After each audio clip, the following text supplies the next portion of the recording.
Welcome to the Tech Egg. Don't get scrambled. Enjoy the video. You start by logging into OKX and opening the Orders tab. This gives you the live list you need. Once done, filter by market pair or status so you only see active entries. This reduces mistakes. Make sure to check order size and limit or stop price to confirm you target the right entry.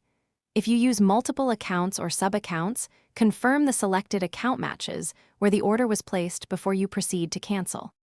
You now tap the order to open its detail pane so you can see remaining quantity and any matched executions.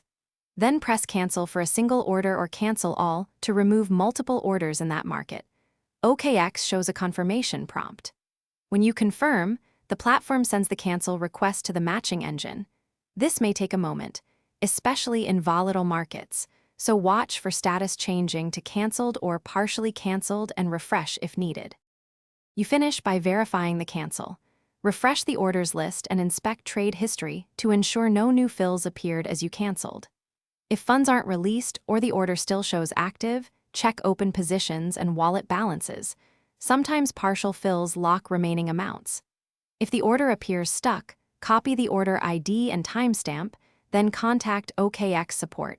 Explain the issue succinctly and include screenshots. This speeds resolution when the exchange needs to reverse or confirm the cancel.